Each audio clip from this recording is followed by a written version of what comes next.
The story begins in a small village as evening approaches. Someone urges the villagers to return home, warning them that it's getting dark.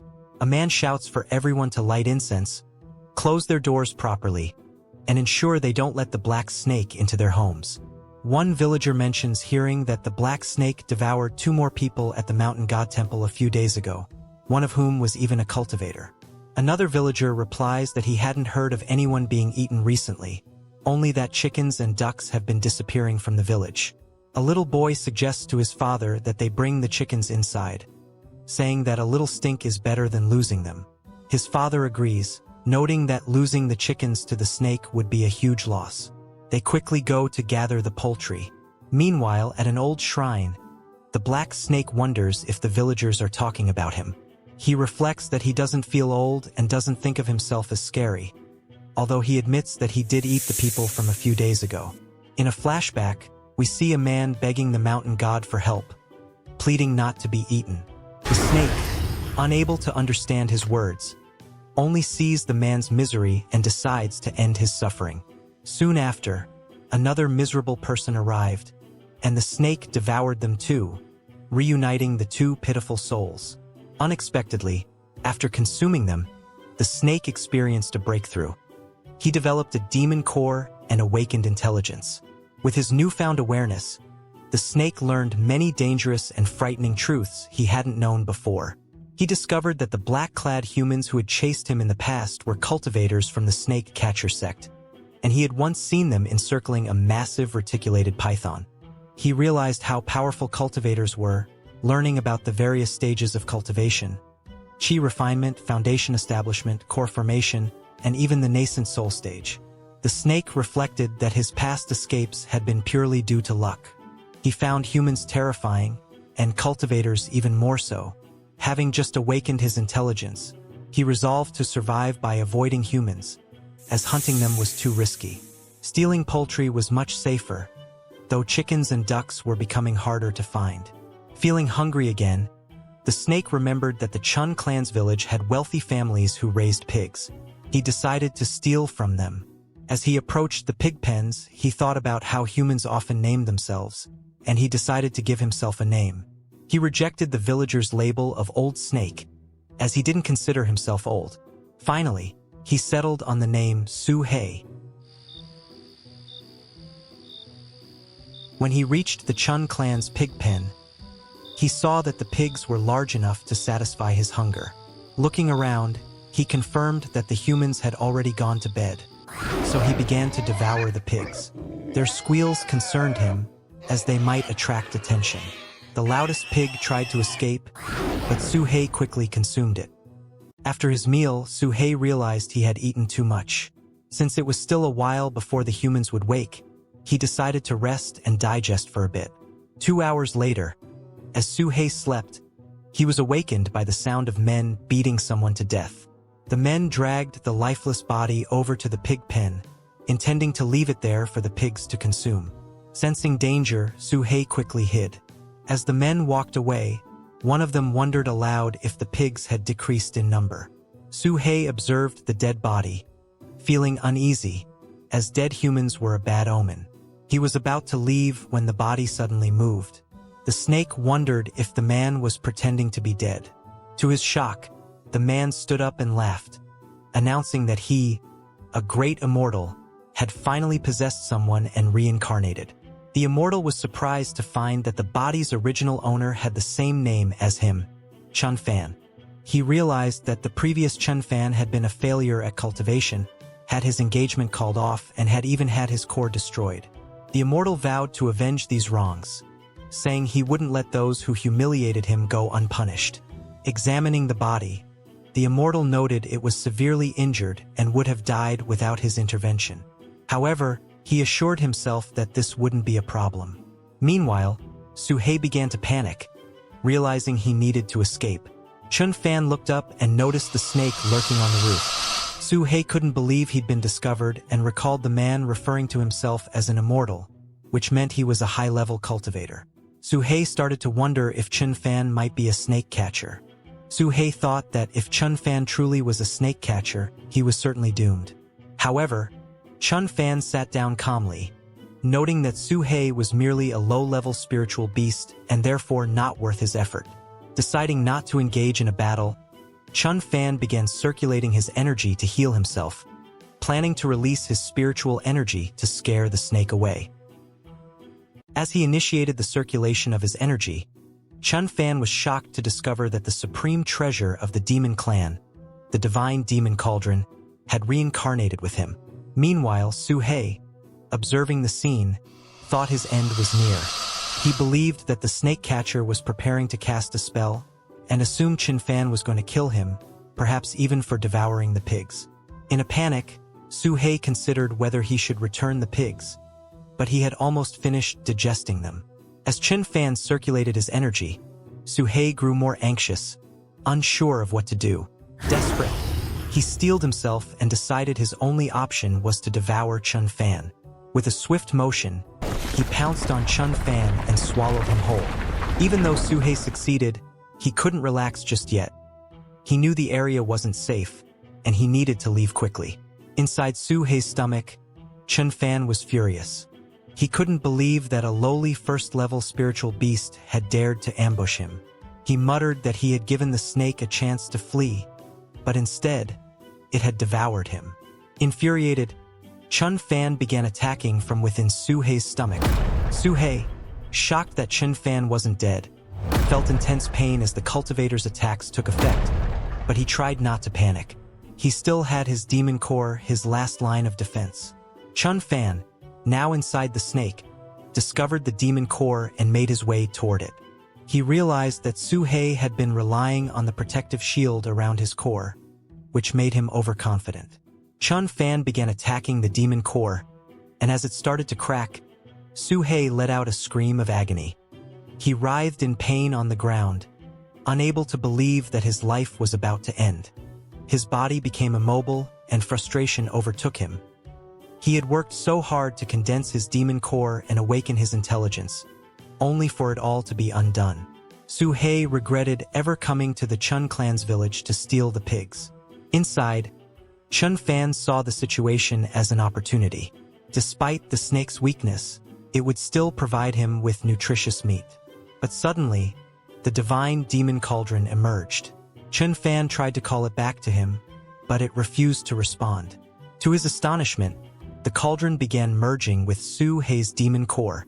A bright light flashed, almost blinding Chun Fan, and before him, a dragon materialized. Chun Fan was stunned. The divine demon cauldron had fused with the fragments of Su He's demon core, and the dragon that emerged roared ferociously, launching an attack. Energy surged from Su He's body, and Chun Fan's form began to disintegrate slowly under the dragon's power. Later, all that remained of Su He were his shed skin and scales. As he crawled away, Su He felt the absence of his demon core completely. He was no longer the same creature. Su He found himself surrounded by pigs, and to his shock, one of them began chewing on his tail. Furious, he lashed out, threatening to devour them all. He then paused, confusion clouding his mind as he wondered why he was still alive. He distinctly remembered his demon core being shattered by the immortal, knowing that the demon core was the foundation of every demon beast's cultivation. Without it, his ability to cultivate should have been lost, and everything should have been over for him. Suddenly, a thought crossed his mind. If his demon core was indeed shattered, how was he still alive? He recalled Chun Fan mentioning the divine demon cauldron and began to wonder if that cauldron had somehow replaced his demon core and saved his life. The possibility of this baffled him, yet something else struck him as even stranger. He realized he could now see inside his own body, and not just his own but his surroundings as well. This newfound ability seemed like divine perception, a skill that only cultivators possessed. He marveled at the clarity of it, noting how easy it would now be to hunt for food and avoid danger from vicious beasts and humans alike. But this wasn't the only new development. Su He became aware that knowledge was flooding into his mind, as if the cultivation path of the immortal Chun Fan had somehow transferred into his head. It was overwhelming, and his head began to ache. He instinctively curled up on the floor, recognizing that whatever force was at work within him had the power to heal his injuries. Remembering the immortal's words about heaven and earth being the chessboard and all beings the pieces, Suhei decided to imitate the human's meditation technique. As he meditated, energy began to gather around him, and to his amazement, his injuries started to heal. After only a few minutes of practice, his body was filled with spiritual chi, and he felt light, as if he had consumed spiritual herbs. He realized that this energy not only aided healing but also improved his cultivation. However, despite the benefits, he was still puzzled by the state of his shattered demon core. It was impossible to store spiritual chi in it, so he wondered if the cauldron had truly become his new demon core. He decided not to dwell on it too long. His priority now was to leave the area and find a place to rest for a few days before contemplating his cultivation path further. He recognized that he could become stronger with time, but it would be unwise to provoke humans too early. However, before he could leave, he knew he needed to eat first.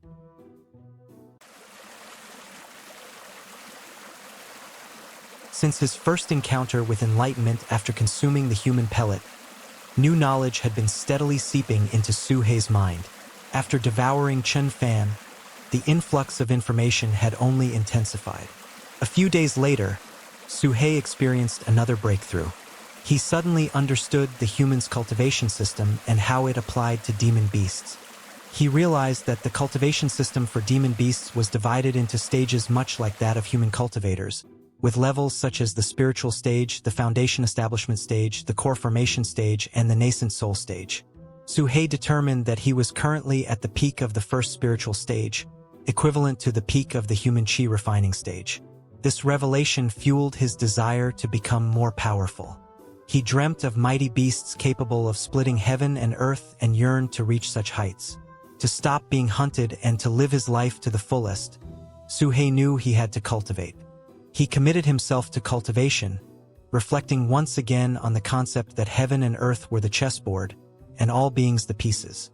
For several days, he practiced the mysterious art that Chen Fan had unknowingly passed on to him, discovering that it could do more than just heal injuries. The technique was also improving his physique and cleansing his meridians, ridding his body of impurities while causing him to shed his skin. After a week of practice, Suhei had undergone a significant transformation. His horns had grown longer, and his scales had become harder, giving him a more majestic appearance. However, he felt a pang of frustration. Though his form looked more impressive, he had become much smaller. He had shrunk from 33 feet to just 6 feet in length. Despite his smaller size, Suhei realized that his speed, power, and flexibility had all drastically increased. His body was now capable of stretching far more than before, and he speculated that with effort, he could devour even larger prey. More importantly, he confirmed that the cauldron had truly become his new demon core, and he could feel spiritual chi fully accumulating within it. He felt on the verge of a breakthrough, but the energy consumption was immense. While the mysterious art allowed him to absorb heaven and earth's spiritual chi, simply absorbing it wasn't enough. Suhei knew that he couldn't cultivate without external resources, and if he wanted to advance, he would need a huge amount of replenishments. Suhei approached a field and spotted a wild boar grazing nearby. Though large and potentially dangerous, he knew that according to the cultivation system, he was now at the peak of the first spiritual stage. The boar's intelligence hadn't yet developed, and it was clearly weaker than him. Confident in his strength, Suhei thought that as long as he was prepared, he'd have a tasty meal. He decided a rock would be a good weapon, so he picked one up, ready to strike. Quietly moving closer, he noticed the boar hadn't seen him yet. Just as Suhei was about to make his move, the boar spotted him and glared fiercely before roaring and charging in his direction. The sudden attack startled Suhei, and he tried to flee, but he soon found himself cornered. Realizing he couldn't keep running, he turned to fight. Suhei hurled the stone at the charging boar, and to his surprise, the rock struck the boar's head with deadly precision, smashing it completely. The boar collapsed to the ground, leaving Suhei in shock. He wondered if he had really killed the beast so easily. Still cautious, Suhei thought that wild boars were clever creatures and might pretend to be dead. To be sure, he threw more rocks at the fallen animal. After a few more hits, he let out a sigh of relief. Even then, he remained wary. Deciding it was better to be safe than sorry, he set about separating the boar's limbs. Only after that did he feel confident enough to eat. As Suhei began to feast, he noticed the meat was much firmer than that of pigs and had a unique, intriguing taste. However, while chewing, he felt something strange in his mouth and spat it out. To his shock, it was a demon core. That meant the wild boar wasn't ordinary. It was a pig demon. Startled, Suhei realized the danger. Demon cores contained violent energy and couldn't be consumed raw. If eaten directly, they could cause the body to explode. Normally, they needed to be refined into a pill for safe consumption. Suhei began to question the knowledge he had learned from humans. If demon cores were so dangerous to consume, how did beasts manage to devour their prey and demon cores together without dying? Wouldn't they have gone extinct long ago?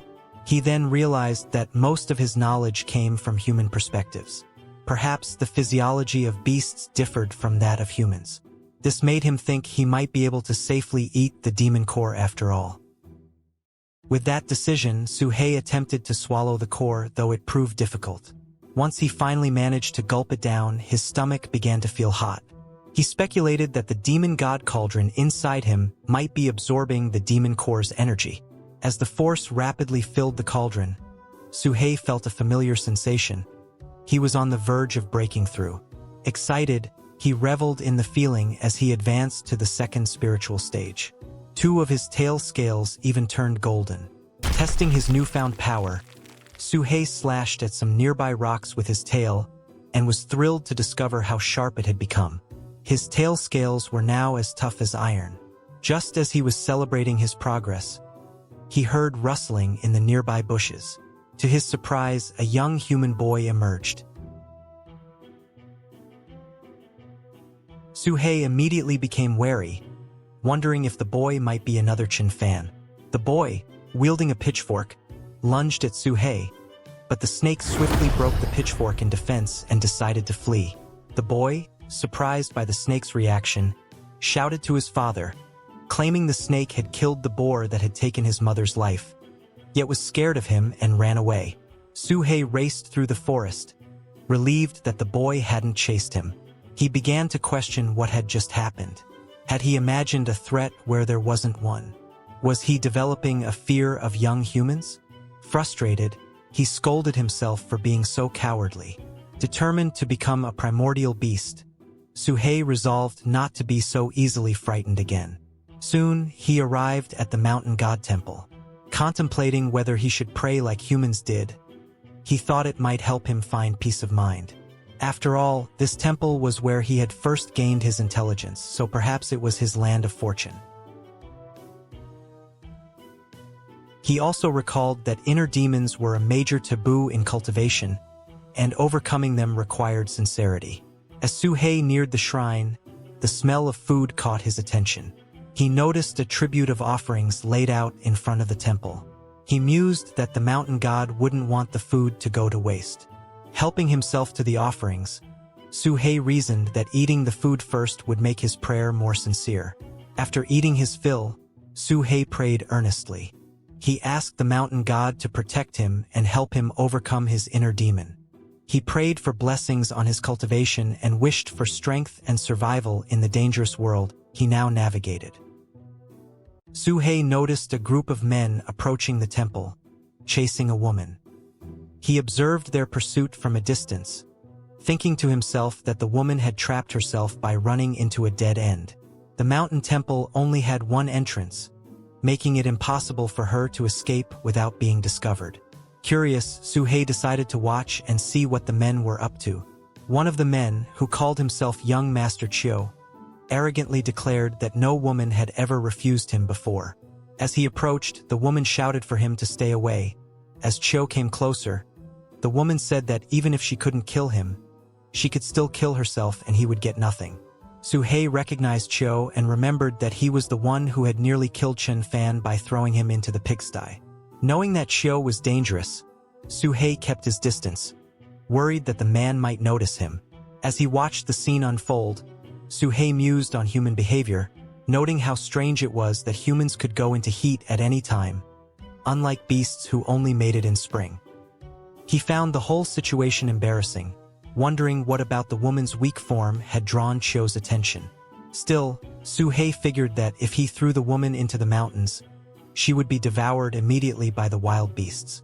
Chio, meanwhile, was growing more aggressive, shouting at the woman for daring to threaten him. He vowed to grape her before killing her. Suhei found Chio's muscular appearance impressive but noted that the man seemed to lack intelligence. The woman, in a desperate cry, cursed Chio for forcing her to break off her engagement and killing her lover, Chun Fan. She swore to haunt him even as a ghost. Suhei, disinterested in the violence, sighed to himself. As long as killing wasn't for food, he didn't see the point. He hoped the mountain god would make the men leave after they finished whatever they were doing, so he could continue eating the fruit he had found at the shrine. Suddenly, the statue of the mountain god shifted, and its arm broke off, crashing to the ground. The loud noise startled everyone. The woman, thinking the mountain god had manifested, ran toward the statue, praying for protection. As she prayed, Suhei slithered into view, scaring her. In her panic, she turned to flee and accidentally ran straight into Chio's knife. Chio screamed in shock, unable to believe what had just happened. His men rushed over, confused by the commotion, and one of them mocked Chio, asking if he had finished his business that quickly. Furious, Chio called him an idiot and explained that a demon had appeared in the temple, ruining his plans. One of the men, a disciple from the snake catcher sect, shouted that it was the snake's misfortune to have crossed paths with them. As the men began searching the temple for Suhei, he started to panic. Knowing they would kill him if they found him, he realized he had no choice but to fight. One of the men collapsed in fear upon spotting the snake demon, but Chio yelled that there was nothing to be afraid of, mocking Suhei's small size, barely 7 feet long. Chio confidently announced that he would kill the snake with a single attack once he gathered his energy and planned to offer Suhei's body as a gift to officially join the snake catcher sect. He urged the men to hold the snake off while he gathered his energy. Suhei, realizing that young Master Chio was the most powerful among them, knew he had to act quickly. Before Chio could finish gathering his energy, Suhei launched his attack, taking the men by surprise. To his shock, they were much weaker than he anticipated, and he easily killed them all. Chio, frozen in fear, watched his men die in the blink of an eye and fled, screaming in terror. Suhei, puzzled by Chio's cowardice, wondered why the man was running instead of gathering energy as he had claimed.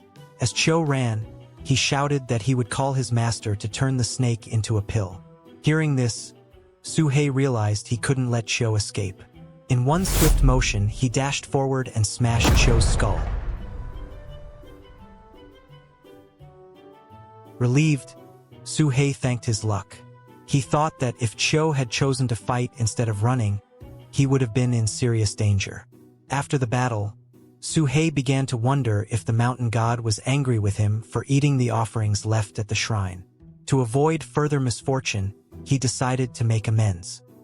He dragged the bodies of the men toward the statue and offered them as a replacement sacrifice, hoping to appease the mountain god. Satisfied, Suhei reassured himself that the mountain god wouldn't be angry anymore. Reflecting on the day's events, Suhei considered that perhaps the mountain god was trying to tell him something.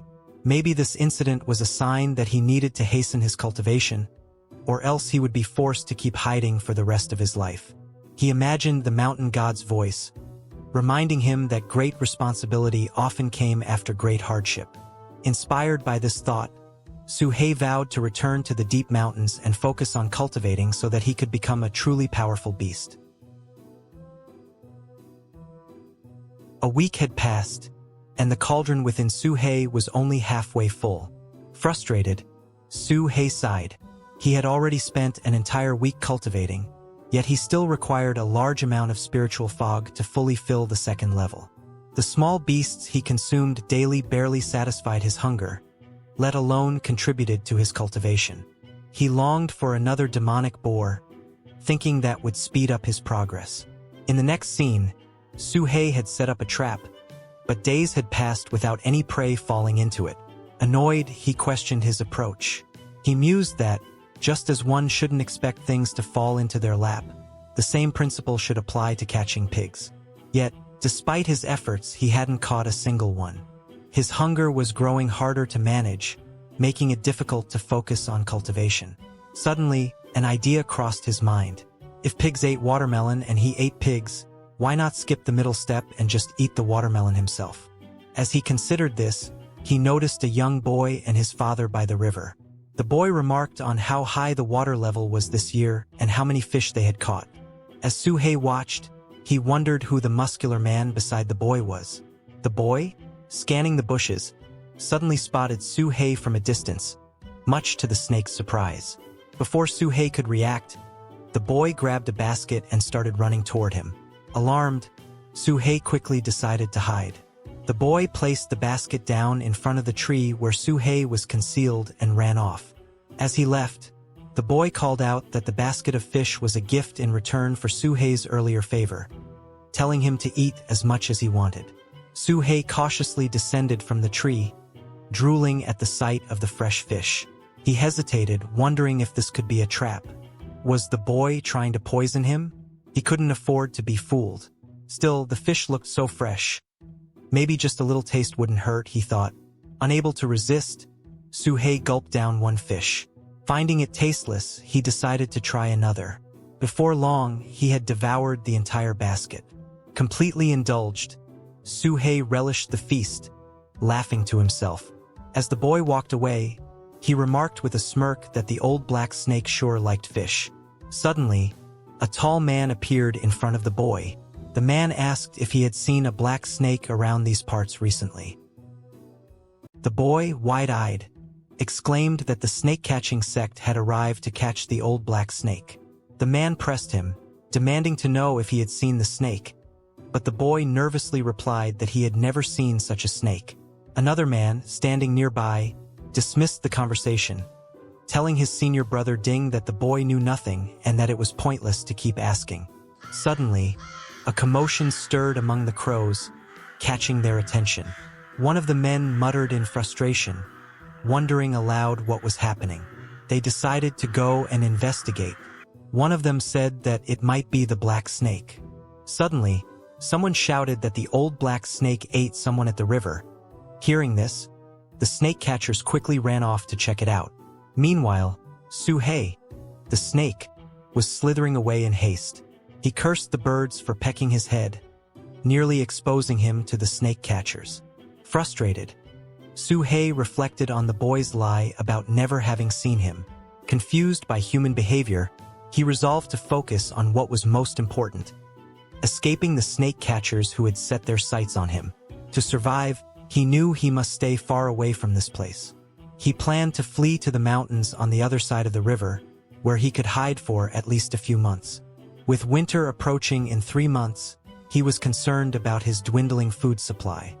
He lamented that it would likely be difficult to improve his cultivation during this time. Just then, Suhei noticed something in the river. He cursed again, realizing that some kind of creature was nearby. He spotted what appeared to be an eel coming from upstream, shaped like a snake. Suhei suspected that the eel had eaten someone in the river and he was being blamed for it.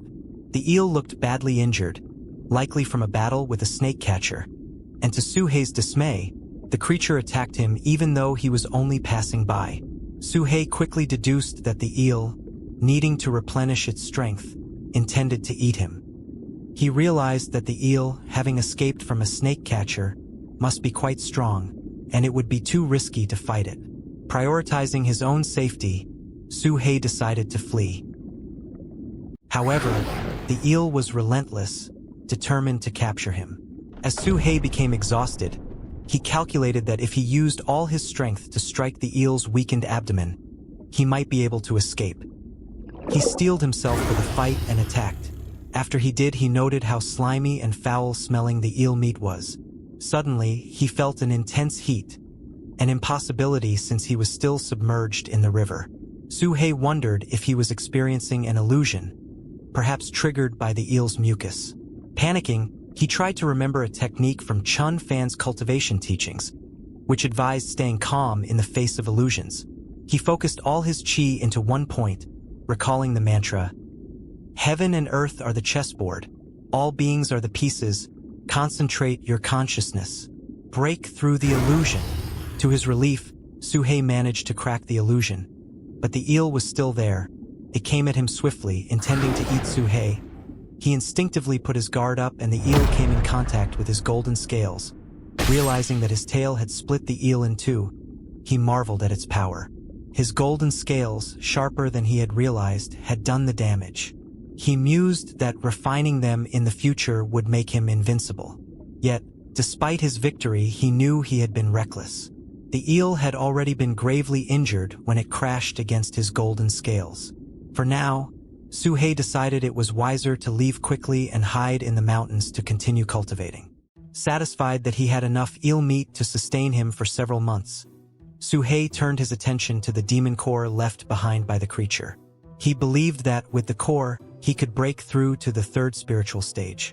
As he inspected the remains, he discovered a plate that suggested the eel had eaten a snake catcher. Suhei addressed the deceased in his thoughts, acknowledging that although he had claimed the eel and its demon core, he respected the fallen eel. However, he reassured himself that this was the law of nature, and he would not let the eel's death be in vain. Suhei resolved to use the demon core to further his cultivation, but noted with some frustration that it was too large to devour immediately. Realizing that the snake catchers might soon catch up with him, he decided it was best to flee to the mountains first and refine the core later. Soon after, a group of snake catchers was observing the scene. One of them, inspecting the eel that Suhei had killed, concluded that the water beast that had eaten someone in the river wasn't the old black snake. However, he noted that the old black snake must have fought the water beast. The man acknowledged the cunning nature of the snake beast and debated whether they should continue the pursuit. Ahead lay Iron Bear Mountain, home to a powerful bear beast at the peak of the third spiritual stage. The vast mountains and deep forests would make finding the old black snake difficult, and there was the risk of encountering the bear beast. One of the snake catchers mentioned that a few days earlier, the old black snake had devoured an alchemist and his human pellet, which the alchemist had cultivated for many years. His companion, intrigued, asked what he was implying. The snake catcher explained that the medicinal effects of the human pellet would still be inside the snake's body, and this presented a rare opportunity. Noting that his senior brother had been stuck at the third chi refinement stage, he suggested they seize the chance to claim the snake's power. His senior brother agreed but cautioned that it was too risky for just the two of them to enter the mountains now. They might suffer significant losses. The younger man proposed that they wait until winter, reasoning that the snow would drive the snake and the bear into hibernation. The mountains would be covered in snow in a few months, providing the perfect opportunity to enter without facing the beast's full strength. His senior brother agreed, smirking at the prospect. By the time the first snow fell, he believed they would have a chance to gain what they desired. The elder snake catcher declared that the day the old black snake became an offering to his cultivation was fast approaching. 2 months had passed, and Suhei reflected on his progress. He hadn't anticipated that breaking through from the second to the third spiritual stage would be so much harder than the previous breakthrough. He had refined the demon core and had been diligently cultivating, yet he still hadn't achieved the breakthrough he desired. Fortunately, there were some gains from his efforts. 3 more golden scales had appeared on his tail. The spiritual mist within the cauldron was full, indicating that he was at the peak of the second stage, needing only one final push to reach the third. However, winter had come and his body had grown stiff. With almost no food left, he knew he could only hibernate and wait until the next spring to venture out of the mountains to find food and cultivate further. Elsewhere, the snake catchers had returned. One of them addressed the villagers, announcing that whoever helped them search the mountain for the snake would be paid 1 silver each. He urged them to be careful and attentive in their search. One of the villagers reassured the master that the people of the snake village were highly skilled in finding snakes. He said that his 2 dogs were specially trained, so as long as there is a snake smell, they would find it. The snake catcher told him to shut up and get to work. One villager complained about the sect's rude behavior, but another quickly warned him not to speak nonsense, noting that the snake catchers had real skills, unlike them. A man spoke up, saying how much his son, Little Nyo, loved reading and how he treated a worn-out book like a treasure. He expressed his excitement about using the money to send his son to study with Mr. Chu and make him happy. Suddenly, barking was heard as the dogs found something. The villagers exclaimed that they must have discovered the old black snake's lair. One of the snake catchers ordered the villagers to step aside as they inspected the area. Suhei, hiding nearby, cursed his luck. He couldn't believe that the snake catchers and the villagers had found him. He was cold and numb, at his weakest, unable to run or fight. One of the villagers spotted something and excitedly pointed it out, but the snake catcher berated him, explaining that it was bear feces, not snake feces. The villager defended his dog's abilities, insisting that his dogs never made mistakes when it came to finding snakes. The snake catchers ordered the villagers to investigate a large hole nearby. Suhei breathed a sigh of relief. He had been smart enough to cover his hiding place with stones and branches, even placing bear feces on top to mask the entrance. He had dug the hole 6 feet deep to avoid detection. Despite his fear, Suhei remained cautious, knowing that he needed to gather his energy quickly to recover in case of danger. One of the snake catchers suggested that the hole was indeed a snake's lair, and senior brother Ding agreed. Now that they had found the snake, Ding mentioned that the villagers were no longer useful, and the fewer of them left, the less silver they would have to distribute. The other snake catcher realized that this was why senior brother Ding had sent the villagers into the bear cave. The villagers were confused, wondering why such a large hole was thought to belong to the tiny old black snake. Brother Ding asked the other snake catcher if he knew what he had to do now, and he dashed off and told Brother Ding that he would go and lure out the demon bear. He said they would use the bear to kill all the villagers, then they would kill the bear together, then capture the snake. Suhei, overhearing their conversation, was appalled. He realized that the snake catchers' plan to kill their own companions was something even animals wouldn't do. Disgusted by their heartlessness, Suhei reminded himself that their actions weren't his concern. What mattered was that they knew he was there, and he was in danger. The snake catchers intended to fight the bear first, which gave Suhei a wild idea. If he could take advantage of the situation and eat the bear, he could break through to the 3rd spiritual stage in one sweep and fight the snake catchers. However, as soon as the thought crossed his mind, he doubted it. The bear beast was surely much stronger than him, and attempting to devour it in front of the snake catchers would be crazy. After the other snake catcher left, Brother Ding called him an idiot. He said that the 2 demonic beasts were only enough for one of them to break through, so he won't spare the junior after they defeat the beasts. After hearing this, Suhei realized that there will be an internal conflict between the snake catchers, and despite the risks, he decided to watch the situation unfold, hoping for an opportunity. He slowly moved to the hole's entrance, ready to act if the moment was right. Meanwhile, the other snake catcher returned, reporting that the plan was in motion. The enraged bear beast was now chasing the villagers, who couldn't believe they had been sent to search a bear's den. They begged the snake catchers for help, but senior brother Ding mocked them, blaming them for the disaster and telling them they would die there. Furious, Brother Li realized they had been deliberately lured into the bear cave to be killed and save the snake catcher's money. In his rage, he fired an arrow at Brother Ding, who praised him for the attempt. Suhei noticed a few pills falling toward him during the commotion. Their smell was unmistakable. It was human medicine, and just inhaling it made him feel rejuvenated. He realized that these magical pills might aid him in his recovery. As the bear devoured the villagers, the snake catchers praised the villagers for their sacrifice, mocking that it should be their honor to be able to sacrifice their life for the snake-catching sect.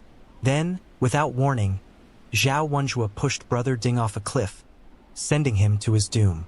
Brother Ding cursed him as he fell, accusing Zhao Wenjue of plotting against him. Zhao Wenjue, however, scoffed at his senior's remark and said that he knew Brother Ding wanted to keep the demonic beast to himself, He said Brother Ding could have them all now as he wasn't interested in any beast. He only wanted Brother Ding dead. As the bear dashed towards Brother Ding, he detonated a talisman in his final moments, causing a massive explosion that enraged the bear even further. Realizing that the situation was spiraling out of control, Zhao Wenjue acknowledged his senior brother's craziness even in death and decided it was time for him to retreat. He didn't want to get involved in the mess any further, especially with the bear beast now in a frenzy. Su He, watching the chaos unfold, marveled at the unexpected turn of events. The snake catcher had died, the bear beast was gravely wounded, and now there was an opportunity for him. He couldn't believe his luck. This was the legendary plot twist he had been waiting for. With the danger subsiding, it was finally time for Su He to emerge from his hiding spot and act. As Su He exited the hole, he noticed 2 qi replenishing pills at the entrance. He wondered if he could absorb all 3 pills at once, or if it might be smarter to hide one behind his teeth and wait for the right moment to swallow it. His attention was then drawn to a pack of wolves, attracted by the smell of blood. This was perfect. He had grown hungry after consuming the qi replenishing pill and didn't want to feast on human corpses. Instead, he decided to fill his stomach with the wolves. Devouring the wolves, Su He realized how quickly he could digest food now, thanks to the divine demonic cauldron. But a single wolf wasn't nearly enough. His hunger intensified. He wondered if this insatiable appetite was due to the demon bear. Merely eating wolves wasn't satisfying him. As he watched the bear mauling the wolves, Su He noted how powerful the beast still was despite its injuries. After its fight with the snake catchers, the bear was clearly at the peak of the 3rd level, while Su He was only at the peak of the 2nd. He resisted the urge to lose himself to hunger, realizing it would be foolish to risk everything for a meal. But his hunger persisted, and he wondered if it was the divine demonic cauldron driving him to consume the bear. Though the bear's cultivation was higher than his own, it was badly injured. Su He realized he wouldn't grow stronger if he kept running away. He speculated that the bear had used most of its strength earlier when it scattered the wolves. If he stayed smart and cautious, he stood a good chance of winning. Steeling himself, Su He dashed off to attack the bear. Driven by the need to grow stronger, Su He slashed at the bear's eyes, eliciting a pained roar from the beast. Though the bear was far stronger than the demon eel he had fought before, blinding it made things easier. But just as he was about to deliver the final blow, he felt the effects of the qi replenishing pill wearing off. His body grew stiff again. He knew he would recover after digesting another pill, and as for his injuries, he figured he could heal them after defeating the bear. Su He launched another attack, sinking his teeth into the bear's neck. Despite being blind, the bear was still incredibly strong, and its powerful strikes left Su He with broken bones. But he couldn't let go, not until he snapped the bear's neck. After a fierce struggle, he tore its throat open, ensuring the bear wouldn't live much longer. Knowing it wasn't wise to stay too close, he opted to finish the bear off from a distance. Realizing stones wouldn't help, he picked up a tree trunk and smashed the bear's head with it. Satisfied the bear was dead, Su He remained cautious, channeling his energy to heal himself as he watched the lifeless body. But suddenly, the sound of movement caught his attention. Sneaky wolves were trying to steal his spoils. Enraged, Su He cursed them and decided he had no choice but to eat the last qi replenishing pill to fend off the wolves. 2 hours later, after a fierce battle, Su He managed to eliminate them all. Exhausted and injured, he knew the pill's effects wouldn't last much longer. He needed to find a safe place to hide and recover before cultivating again. If the snake catchers returned, he'd be in trouble. Looking at the carnage around him, Su He mused on the fragility of life. How many times must one reincarnate as a human, only to die in such a cruel way? Among the corpses, Su He noticed something, a familiar face. It was the young boy's father.